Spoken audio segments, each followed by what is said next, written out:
My great pleasure to welcome Julie McCandless to give a seminar here in the Genomics Forum. Julie's actually an oldish friend of the forum. She's been up here before for a workshop that we ran almost a year ago now on the implications and fallout from the Human Fertilisation and Embryology Act. And Julie, who's a lecturer in medical and family law at LSE, has been working on issues around the implications of that act. So she works very much in the area of interest to the forum, the interactions between new reproductive technologies and regulatory and legal implications. And she's actually up here as a Bright Ideas Fellow for a couple of weeks to write up some work actually from that workshop. But we've also taken the opportunity to engage her to give a seminar on a quite specific aspect of that, which is, the title of the talk is Changing the Form of Birth Registration, a Socio-Legal Investigation. And over to Julie to tell us about. Okay, well thanks to the forum for hosting me this week. I've been getting a lot of reading done the past few days. Nothing that helped with this paper, so this is kind of on the hoof, but hopefully I'll get across a few interesting points. So from starting to work on aspects of legal parenthood and assisted reproduction, I've kind of become a little bit obsessed, I think, with birth registration. For a number of reasons. I think it might be the historian in me and the interest in documents, or it could just be how they seem to have captured attention over the past number of years. So I'm just going to start by explaining kind of in a bit more detail how this interest has emerged and give you a little bit of background on the legal context in that. So often socio-legal scholars like to kind of not talk about black letter law, but if I can talk a little bit about that, or at least the reform processes around it, it might help to explain my interest. So the first piece of legislation, which some of you might be familiar with, is the Human Fertilisation and Embryology Act. And in my work on legal parenthood in that act, I was interested in kind of normatively unpacking, particularly in relation to gender, the provisions of the new HFE legislation. And I thought this was interesting for a number of reasons, not least because this piece of legislation was really the only, I guess, explicit or codified statement of who a parent is.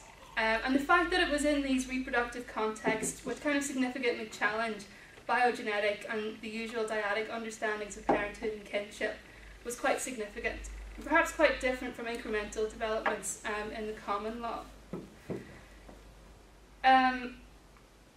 Also then, the reform of the 1990 legislation towards 2007-2008, this kind of gave lawmakers an opportunity, a contemporary modern opportunity, to ask the what question in relation to parenthood. So what actually is it that makes someone a parent or entitles them to recognition or legal status?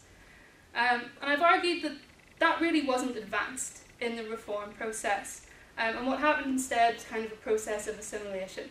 So they started, and this may have been because it was reforming legislation rather than a clean slate, but the legislation works out from the core model of the heterosexual family unit, and then goes on to assimilate donor-conceived families, same-sex parenthood families within that model. So this kind of resulted in what we have now is that the law is prepared to recognise someone as a parent of a child for a number of reasons, or different grounds. So it could be because you're the genetic parent, you're the gestational parent, some sort of consent or intent that you have made explicit, or a combination of those factors. But that this is not self-defining. Okay? It's highly specific and it depends on the circumstances. So it's quite a prescriptive framework rather than subjective. It also insists on using particular labels, and these labels are quite gendered. So you're either a mother or a father or a female parent. And again, you don't get to decide which label you want to use. The law will decide that for you. I think the assimilation is also tied up with kind of formal equality discourses or campaigns. And at that formal equality, we have adult sexuality at the core. So if we recognise heterosexual couples, we have to recognise same-sex on the same terms, rather than on their own terms. in bringing this to our attention, I'm not trying to say that there might not be good reasons for recognising different people as parents in different contexts, just that hasn't really been explained or properly scrutinised. So it's not that we should only recognise genetic parents or we should only recognise social parents. There may be justifications for recognising either or both. But this didn't come across in the reform process, and instead what did come across was this ideological aim that a child should have two parents, and this would contain the effect of reproductive technologies. And the two-parent family form, it seems to relate to understandings of real parenthood based on notions of exclusivity, or that somehow relates to biogenetic, kind of generational kinship lineage. It's really interesting that the legislation moved on that way, because that's quite different from developments elsewhere in family law. So I'm thinking here of the Children's Act and how the framework for parental responsibility, which is a lot more flexible, doesn't insist on the two-parent framework, and while it's informed by that, it does seem to better respond to the perhaps realities of a child's life. So that's some background to the HFEA legislation. And beyond this kind of two-parent limitation on the use of labels, I got further interested in birth registration actually just through the explicit debates in the reform process, particularly about birth certificates and what information they should contain. So the Joint Committee, for example, that scrutinised the bill, they were very, very concerned about the state colluding in a deception, so that a child would not know they were donor conceived from a birth certificate, and whether it was the role of the state to help propagate that. The debates then, and these were particularly rich in the House of Lords, they also revealed there was no consensus amongst the peers about what the purpose of birth registration was. Okay, so is it to record genetic heritage? Is it legal parenthood? Is it social parenthood? Is it for the child's future? Is it just a record of that moment of birth? Is it about there was all sorts of things playing out there in these debates. And also about, if we're looking to the future, what facts or what information should go on the birth certificate. There was also a lot of concern, not just about deception, but also the role of family privacy, or the personal privacy of the individual, given that birth certificates are a public document, or they are at the moment anyhow. So we have that kind of family as opposed to personal privacy debate going on as well. And I think the privacy was clearly important, because I think it meant that there was no consensus reached on where to move forward with the birth certificate debate. So birth certificates, after the reform process, they've remained the same as they always have been, although there was given a kind of commitment to review them later in the future. With the new government, I don't know how likely that is to happen. And I'd also argue that it needs a much broader review than the birth certificates of donor conceived. Some moves in the past to reform birth registration have related more to modernisation, rather than the fundamentals of the information that we put down. And I would argue that that's perhaps what we need. So that's the first piece of legislation. The second then is a little bit different, and it's not specifically about, or it's not at all about donor conceived persons. It's the Welfare Reform Act in 2009, which, in a small part of it, it did something quite big. It introduced compulsory joint birth registration for unmarried and also not civilly registered. That's quite a mouthful, uncivilly registered partners, but you know what I mean. So compulsory joint birth registration, and it then amended the Children Act, so that when somebody is registered in these circumstances, they also get parental responsibility. So this has quite far-reaching consequences for other aspects of parenthood law, and not just kind of status or recognition on a birth certificate. There are a number of exemptions, but it's kind of up to a mother who wants to register the birth without the name of the father to show this, or the second parent.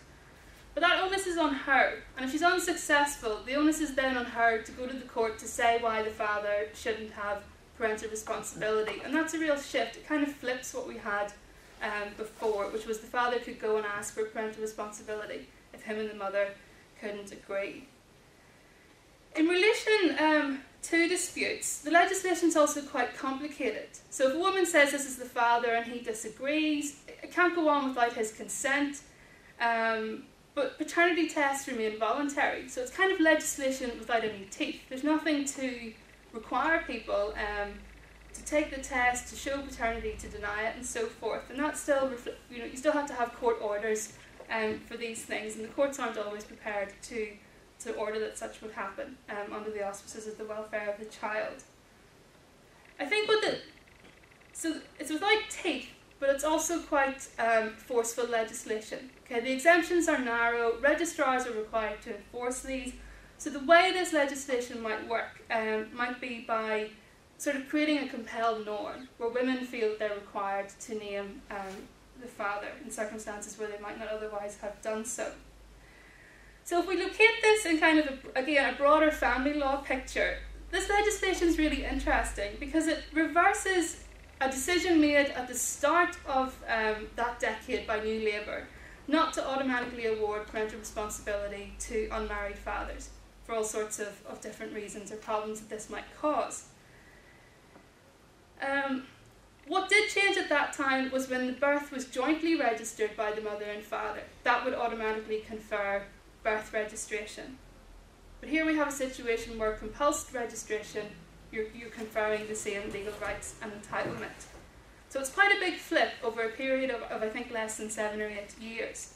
So academics have started to write about the confusing and kind of unclear aims of this policy, and I'm quite happy to talk more about that, possibly in quite an enraged fashion if anybody's interested.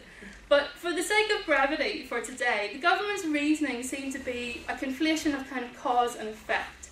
That because those fathers who were voluntarily registered as their child's parent, because they seem more involved in subsequent upbringing, that compulsory birth registration would then be a good way of encouraging responsible fathering among, and it has to be said, a relatively small cohort of births that were not registered jointly.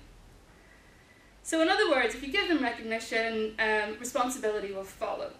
It kind of also relieves the government of needing to probe into more fundamental questions behind the lack of involvement of what are often young, economically and other types of socially disadvantaged fathers, not to mention how this might impact on the mothers and the children involved.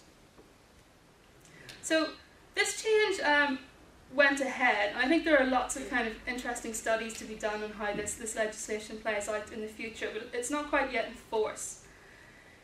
Thinking about how it was thought about when it was implemented, the effects of this legal reform on what seems to be an already confused birth registration were not really probed or scrutinised. It was almost done in isolation. Even how it fits with the Human Fertilisation and Embryology Act, which is going through Parliament at the same time, is not really considered. So we could say that the HFE legislation facilitates the birth registration of more non-biological parents. Okay, I'm not going to say less biological, because no more donors are registered or not registered because of that legislation. But clearly in the Welfare Reform Act, you have more biological unmarried fathers registered on birth certificates. So it's almost as if we're returning to this overarching ideological aim of a child having two parents and what that achieves. Okay? Is it for child welfare? Is it about poverty reduction, privatisation of state care and so forth? The other interesting thing to note is that the HFE legislation doesn't confer parental responsibility. Okay, so even though this is in the context of planned reproduction, assisted reproduction, where consent is very important for procedures, a lot of thought and planning has to go into it, it only confers status. And parental responsibility, this is the technical lawyer coming out now, the parental responsibility remains governed by the Children Act, which is effectively birth registration. So birth registration is quite important here, beyond the kind of status aspect of the HFE legislation.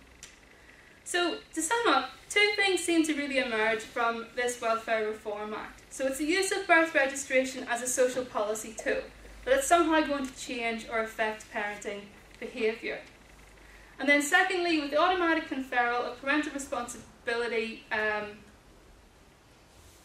upon birth registration under these new compulsory provisions, the birth certificate, it comes to represent something much more than a legal record or some type of piece of evidence as to who the child's parents were at the moment of birth. And it comes to be seen as something that almost facilitates a relationship with the child, okay, through recognition and also by conferring parental responsibility.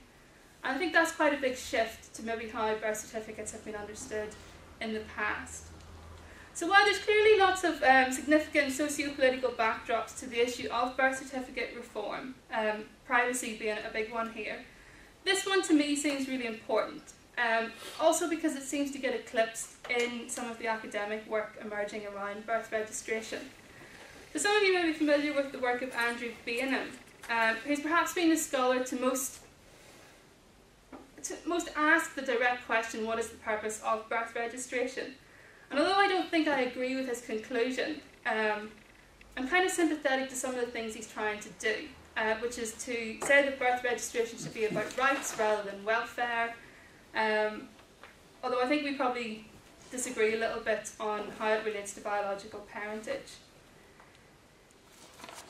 But what his paper, even though he's talking about separating out rights and welfare, his paper is absolutely silent on how birth registration should relate to parental responsibility. And maybe he thought it was beyond his scope, but it seems like a bit of a naive omission given the developments in the Welfare Reform Act.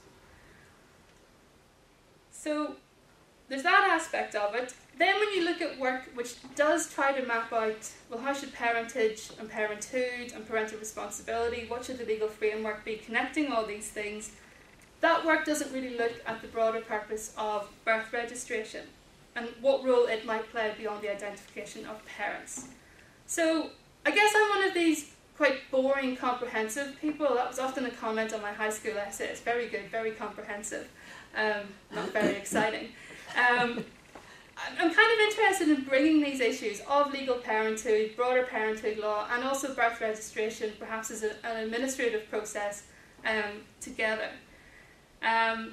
So that was my bright idea for the purposes of this visit. But unfortunately that big question remains. I don't have the answer to that bright idea, and I'm not quite sure what arguments I'd like to follow through. So that's what I'm going to talk a little bit about in the rest of my time today. So I've kind of got 4 ideas for moving forward, some of which I'll talk about in detail a little bit more than the others. But hopefully you'll find them interesting. So the first one, and this is one I'll not say that much on, is to take a close look at how birth registration was discussed by policymakers and also stakeholders in the debates leading up to these 2 pieces of legislation.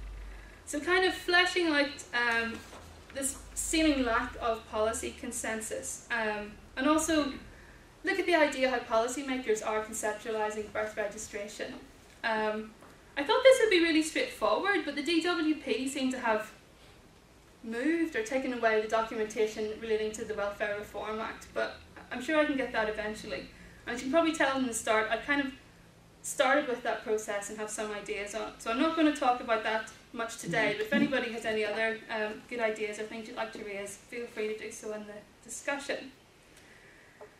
The second thing that I'm interested in doing is there's really a lack of empirical information on how people kind of generally understand the significance of birth registration, and also how different, I don't know how to say this, cohorts of the population or different people with different parenting experience might differ, or indeed might be the same. Okay, so what's the consensus, what are the points of continuity and discontinuity, and what are the reasons for those? So there have been some kind of small-scale socio-legal studies, typically with lesbian women who've had a child together through assisted reproduction. So some of these focus kind of on the process of becoming a parent, and teasing out generally how the frameworks help or hinder that. But there are some others that do focus on, kind of more explicitly, on aspects of birth registration or parenthood law. So I'm thinking here of work by Caroline Jones or Leanne Smith, for example. However, we don't actually have very much to compare this kind of rich and interesting qualitative work on lesbian parents. And to date I've found kind of one survey, quite small survey interview study by a doctoral researcher at Exeter, Philip Bremner. So in his research he was specifically questioning having more than 2 parents named on a birth certificate, more than 2 legal parents. And while his research is ongoing, something that has sort of emerged from his work so far is this theme of, well, it's not for me, sort of having 3 parents, but it may work for others, and I don't really see a problem with that.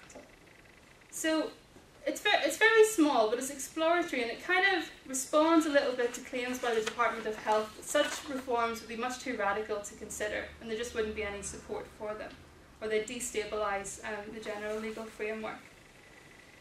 This theme is perhaps affected by Philip's sampling, because he got kind of more heterosexual parents than he would have liked and not as many same-sex, so it may seem to be something that's of less relevance to them. But I think it is a helpful starting point. And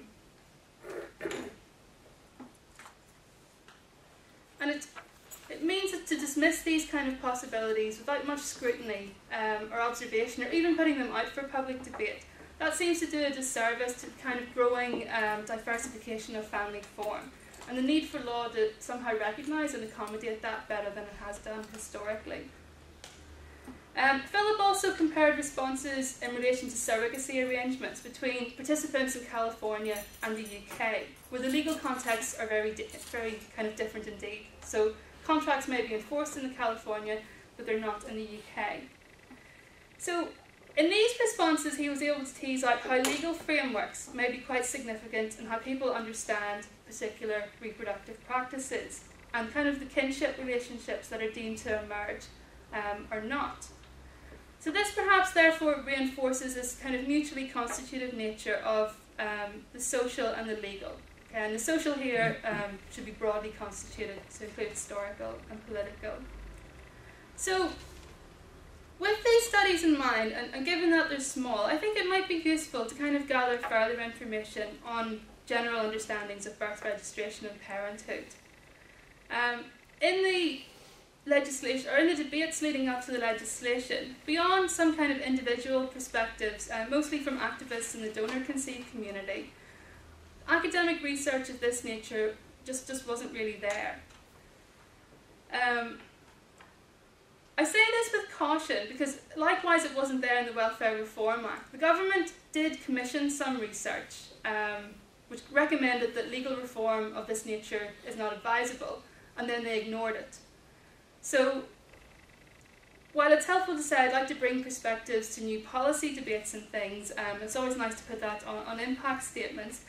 It's probably wise for me to be a little bit circumspect about, why is it that I want to do this? What will gathering this information or these perspectives add to the academic literature that we have? And for me, the purpose seems to be to track points of consensus and discontinuity and see how these map out across different parental experiences.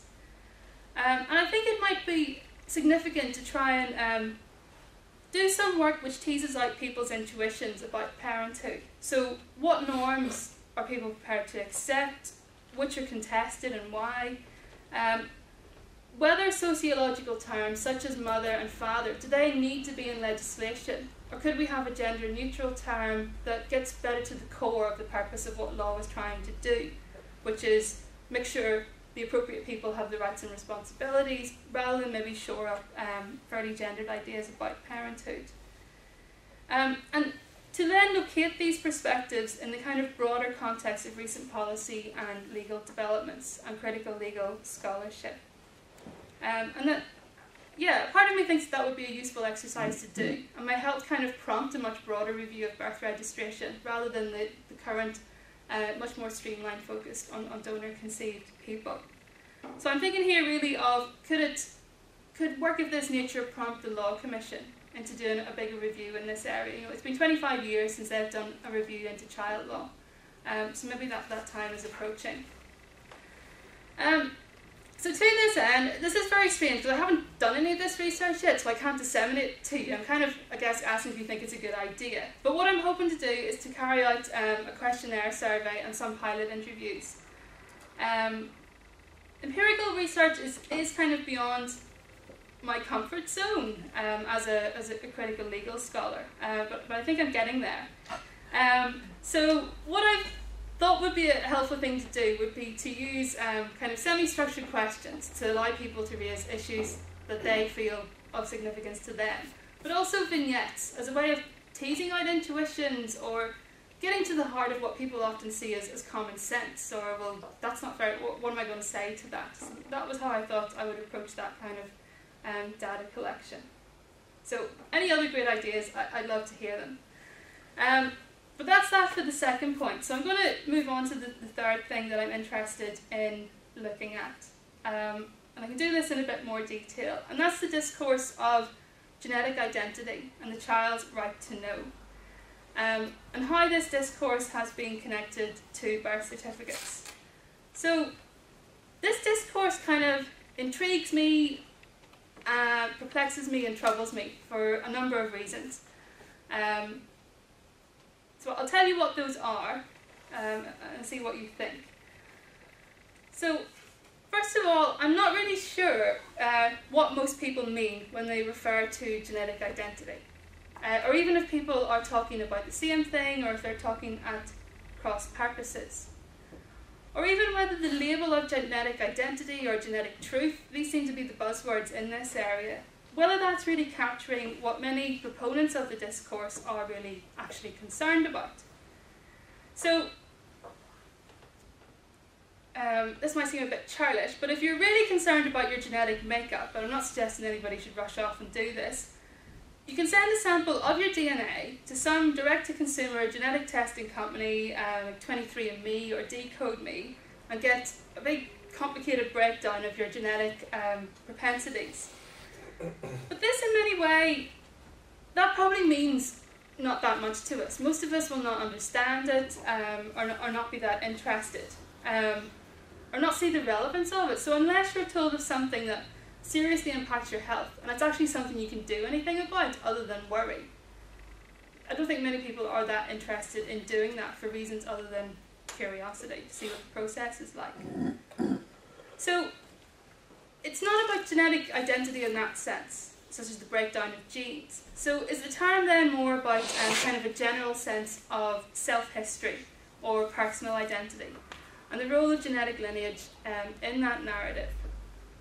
So possibly yes, I think that's what more people are thinking about. And that is something that initially seems fairly unproblematic and understandable. Okay, it's certainly not something that one could object to another person finding important. But I kind of have a number of reasons to step back about that or be cautious with the idea that it's completely an unproblematic discourse. And the first is the gendering of the discourse. So despite the very even treatment by many proponents of this right or discourse for both male and female genetic parents, it does more often than not get reduced, both in popular and academic discussion alike, to male genetic parents and sperm donors. And I think that's really interesting. And often when I raise this point, people say, well, there's more sperm donors than egg donors. And that's true. Sperm donation has a much longer history, making 4 more donor-conceived persons, certainly donor-conceived adults, with an unknown male as opposed to female genetic parent. And while the rates of donor insemination for heterosexual couples are falling with the increased use of the ICSI procedure, more female same-sex couples are probably using assisted reproduction, donor insemination, to have a child together. So this disparity in numbers probably won't disappear. Okay, so that's going to be there. But to me, it doesn't really seem a full or a convincing justification for the real extent of how this discourse is gendered. And while it took me a while to kind of figure it out in the HFEA figures, in 2008 there were 630 babies born from a procedure using donated eggs. So it's not an insignificant number. It's not like there's minuscule numbers of children who have a genetic mother who's different from their birth mother. Also, in the debates around donor anonymity, the main focus again was on sperm donors. It was almost as if egg donors were just kind of tacked onto the end to it. Well, we have equality now, so we'll do it for them as well. This kind of muting of female genetic connections was made particularly explicit in the new HFE legislation, with the insertion of a new section stating that women cannot be considered a legal mother or a female parent by mere virtue of the genetic link. It's the use of the word mere in that, as if it doesn't matter at all. So, while it may be thought that the provision was inserted to reassure egg donors, these reassurances are already there in the consent provisions of the legislation. So it wasn't necessary for that purpose. The real purpose may have been to exclude claims by 3 parents in relation to a child. So one, because they're the gestational mother, a second, through the agreed parenthood provisions and kind of the intent to parent, and a third, based on the genetic connection. Again, I really don't think that was necessary. It's kind of a belt and braces approach in legislation. And I think importantly, it has further consequences that we should be aware of. So first of all, it shores up this kind of emphatic grounding of motherhood in gestation. Okay? And the idea that motherhood is about nurture, and that somehow the kind of generative aspect, or the reproductivity aspect of the female genetic connection doesn't count, whereas the male one does. It also has real practical consequences when a woman donates an egg to her female partner. So she has a genetic link, but she's only recognised as the parent of the child through her connection with the birth mother, okay? Because the genetic link is silenced, and that doesn't count. But then you think, well, she still has the link, so what's the big deal? And this is the first time in my life I've actually been asked to give legal advice to real people. It was quite exciting. It was a lesbian couple. The one who intended to get pregnant had a genetic eye condition, which they didn't want to pass on. So instead of using anonymous donated gametes, she was going to use her partner's. And the clinic were kind of fine with it. It wasn't that they found that strange, just they weren't sure what the legal repercussions were going to be. And it is relatively straightforward until they split up and there's stored eggs somewhere, and they don't tell the genetic donor, the ex-partner, that they're being used in the woman's future treatment. So that's when kind of practical legal issues can come about. The other consequence, as well as sort of lesbian couples who have children together, might be in cases of surrogacy. So a commissioning mother she's also the genetic mother. She has no legal route to status through her genetic claim. It's only through her relationship with the commissioning father. If they were to split up, single people cannot apply for parental orders, and she would have to go through the full adoption procedure to adopt her own genetic child.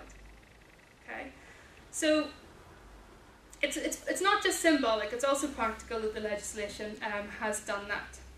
So, because this kind of discourse of genetic identity is gendered, or so highly gendered, it kind of forces us to scratch beyond the surface of the motivations of some of the proponents. And I think, this is not to say that they all have very strange motivations, but I think this is important in the context of a father's rights movement, which over the past sort of decade or 20 years has focused more on separated families than intact families, and kind of rhetorical legal rights rather than empirical trends in fathering behaviour. So work by other critical legal commentators, I'm thinking here of Richard Collier, Sally Sheldon, Julie Wallbank, has highlighted the growing conflation of father presence. Okay, so father presence rather than activity with child welfare in legal discourse. And how often legal developments based on such notions, they proceed without any real thought being given to the quality of the relationship and the effect that might have on child welfare. With the Welfare Reform Act is a good example of that. We also see very formal notions of equality that have been advanced by the fathers' rights movement, despite sort of the persistence of empirical inequalities, as well as the persistence of the biogenetic paradigm of fatherhood. And I think that in part may have contributed to the focus more on men and sperm donors in these debates around genetic identity.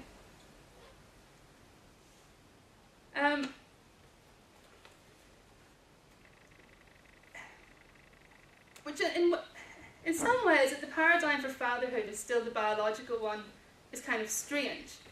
Because the Human Fertilisation and Embryology legislation, okay, and the Family Reform Act before that, so the 1990s, 1987, it gave non-genetic fathers a very secure legal position in relation to children that they had with their partner through donor insemination. But it did so by assimilating them into the usual biological model. It's like, we'll let you pass as if you are the real or the biological father. So it didn't demand anything new, it didn't demand any new understandings of fatherhood in that way. We could also look at how technology, reproductive technology, has developed. So the fact that ICSI is used increasingly for male fertility, but yet the treatments played out on female bodies, is also perhaps quite interesting, as more and more men become genetic fathers. So we haven't really shifted from that biogenetic paradigm for fatherhood in socio-legal discourse. Okay, so that's the gendering of the discourse. The second thing then is to do with deception, and that also puzzles me. Because I think what people are concerned about here is the deception, rather than the need for accurate genetic truth. And this kind of conflation or confusion can maybe be traced back to the Warnock report, which made recommendations in the first piece of legislation in this area back in 1984. So there's that kind of oft-quoted clause which refers to, from the Warnock report, which refers to the register of births as a true genetic record. Maybe this is where all these problems with birth certificates have come from. In the Warnock report, they were concerned about legislating for a fiction and that the state's role in this deception. And even back then, they suggested that donors or birth certificates should be annotated with by donation on them. At that time, this time it wasn't outrightly rejected; it just didn't go forward. But back in the late 1980s, that was really rejected by Parliament on the basis that we'd be replacing one stigma that in law we'd just gotten rid of, so that was the notion of illegitimacy, with a brand new stigma, which was being born through donor insemination or through donor conception. So I think that association with stigma and illegitimacy is in itself quite interesting. So I'll return to that in a moment. But before I do, a couple of comments on deception and genetic truth. So in this light, it's interesting to note the shift from sort of a concern about deception to the right of a child to have information.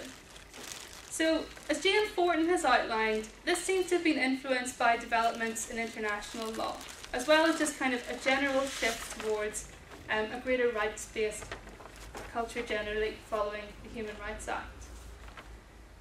So the international law that we're referring to here is the United Nations Conventions on the Rights of the Child, and specifically Section 7.1. Now this provides for the right of the child first to be registered immediately after birth, and secondly to have the right from birth to a name and nationality. Fairly straightforward. It then goes on to say, as far as possible, so it's a qualified right, the right to know and be cared for by his or her parents. Now, this provision, whatever you think of it, has been used with some excess to advance the right of donor-conceived people to information about their genetic parents, and the success of that almost seems curious for a number of reasons. Firstly, it kind of completely ignores the origins of this clause, which were to address statelessness by large numbers of children, and also the forced removal of children from birth parents, where the states may have taken the children from the birth parents and adopted them out to more desirable parents or people that were in favour of the regime. Secondly then, it's also a qualified, not an absolute right, and that's been made quite clear by the European Court of Human Rights.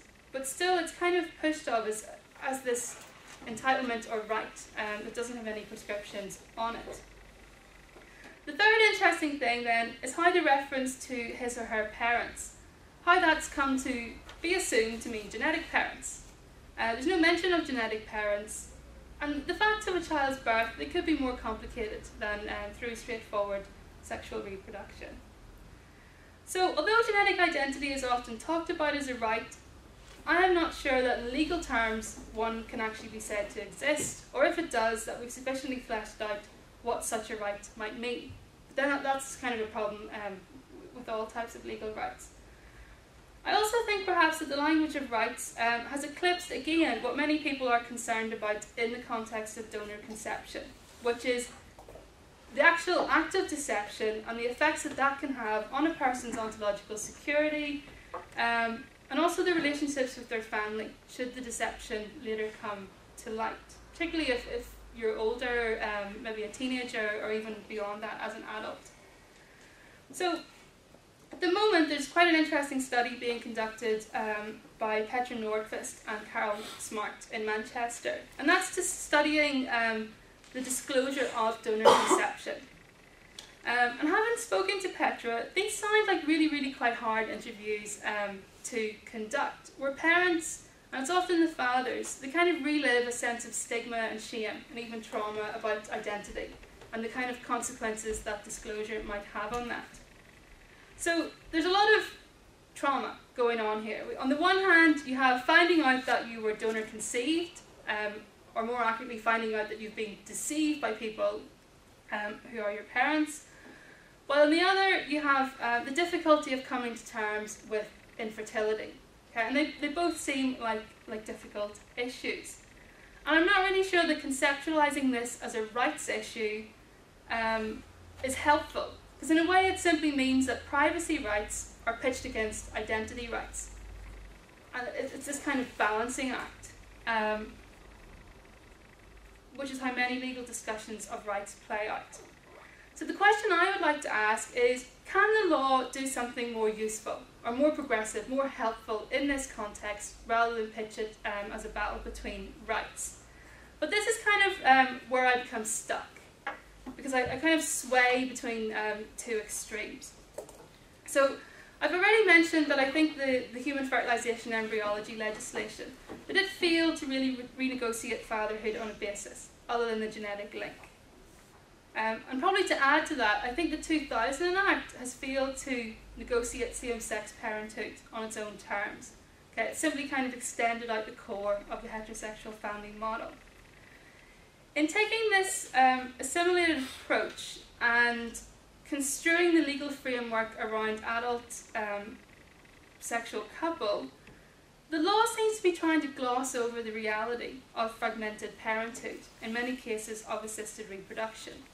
Or at least in the heterosexual context, given that if you have two female parents, you're probably going to figure things out. Okay, so it's not socially glossed over to the same extent as it is if you have a mother and a father.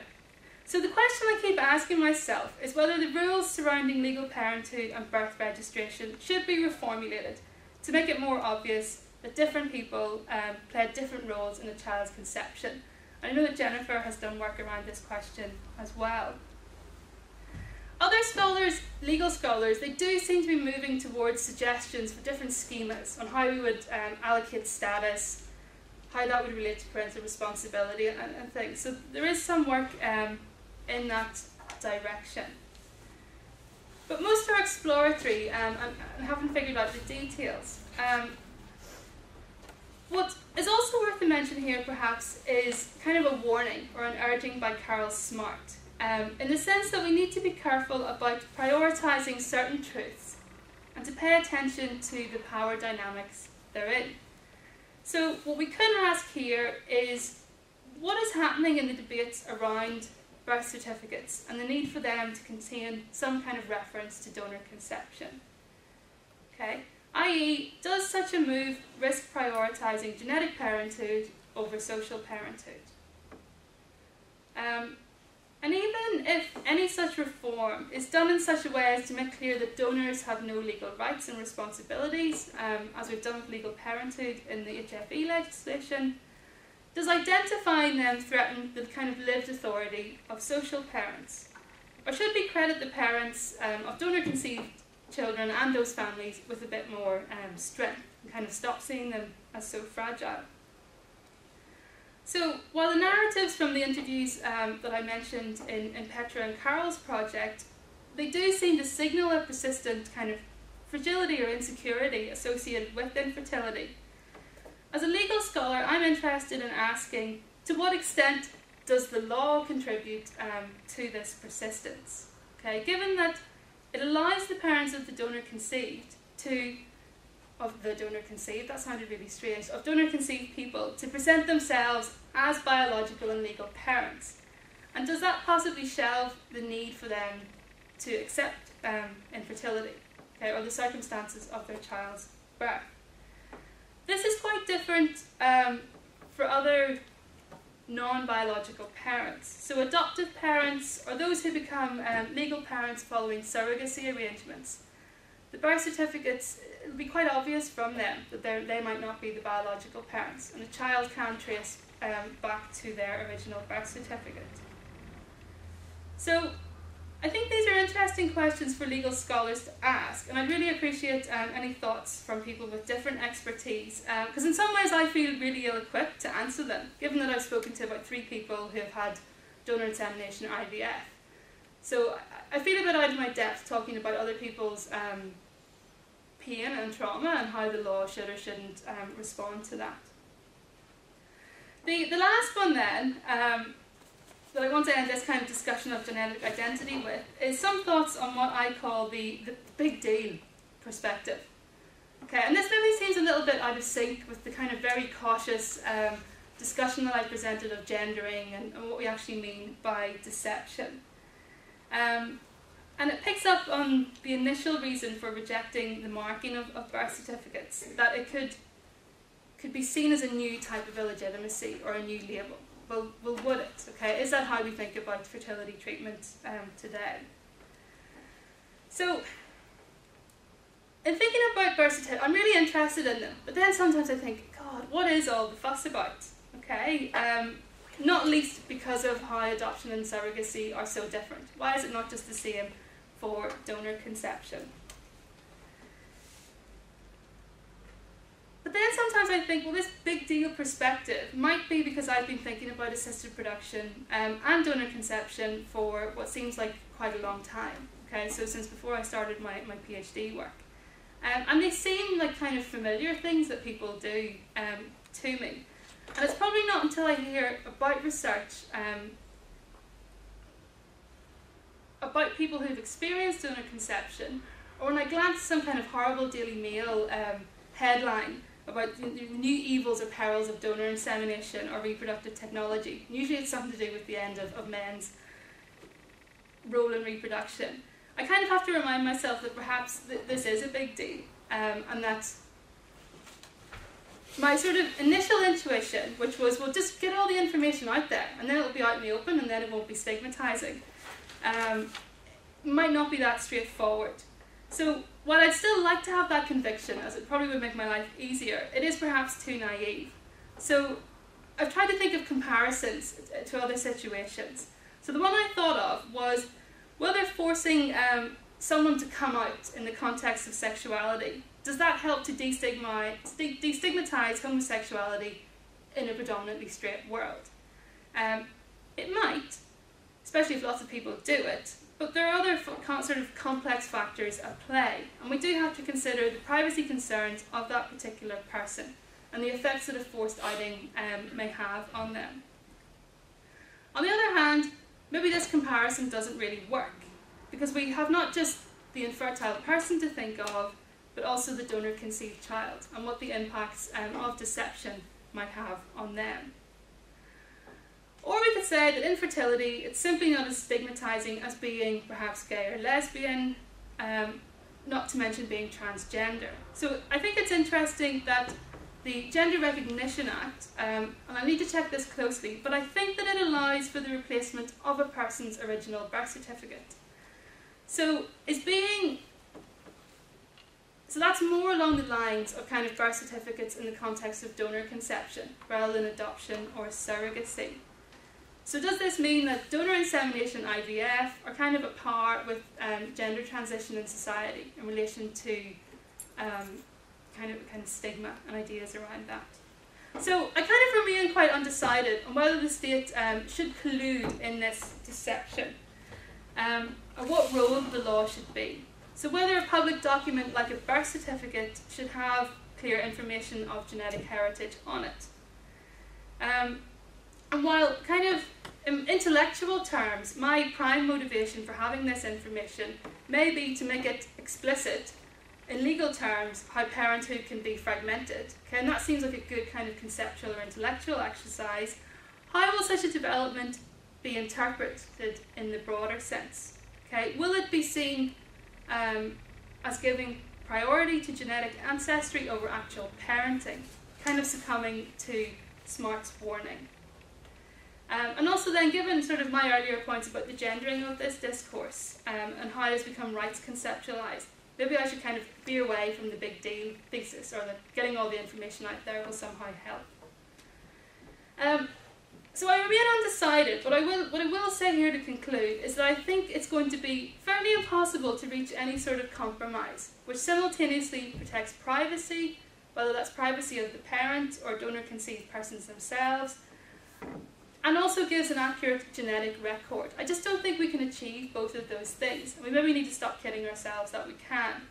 So we're either going to have to insist on full disclosure, which may ultimately lead to compulsory DNA testing for other types of births as well, which nobody seems to be in favour of, which I think is interesting. So we're kind of in favour of this information in some contexts, but not all. Or it's important in some contexts, but not all. Or we have to accept that birth certificates are not the place to record genetic ancestry. And given developments such as the Welfare Reform Act, it may be that some sort of separate document or other legal mechanism may be more appropriate than official birth certificates, especially if birth registration is to remain so closely aligned to parental responsibility. Okay. 5 minutes. Okay. That was the big one. Okay. The next one is kind of historical thing, and I don't have as much to say on that. You'll be very pleased to hear. Okay.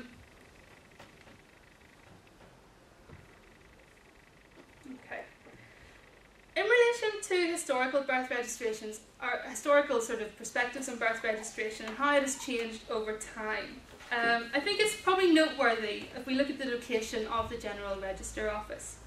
So it started off as kind of a fairly administrative organisation, although certainly one that had its own kind of political public health agenda, to then being part of the Office of National Statistics, to now being part of the Identity and Passport Service.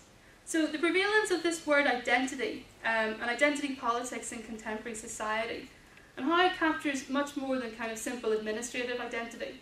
So you are who you say you are what age you say you are, seems to relate to how the use of birth certificates have changed. So from that more straightforward task of identification for administrative and also like inheritance purposes, to a document that is seen as facilitating a relationship between a parent and child in light of kind of proliferating family forms.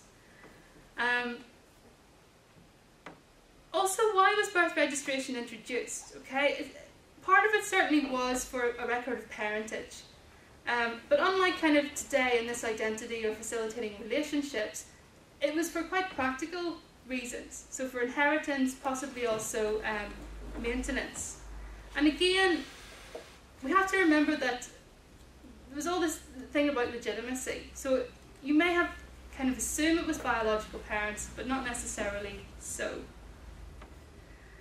I'll have a bit more, but I'll just conclude. When I was looking at the history, which is what I've been doing the past couple of days, I was able to flesh out kind of the connection between birth registration and public health measures. And while I didn't find out so much about birth certificates themselves, what did occur to me was how interesting it has been that the health reason for having knowledge about your genetic parents is not often talked about, or it doesn't seem to be in the public debates anyway. But you would think that that could be a good reason for gaining force for a campaign, given how we're quite obsessed by genetics and genetic dispositions and causes of different types of diseases. But I find that that's much more muted compared to the kind of identity reasons for a child knowing about their genetic parents. So I thought that was kind of an interesting omission, that it doesn't seem to be as connected to the health reasons as in the past. So I think maybe I'll stop. because I realised I've been talking for nearly an hour. So. Stimulating stuff and lots of questions. I was going to ask if your school essays always ended with questions as well, but Probably. Probably Yeah. so.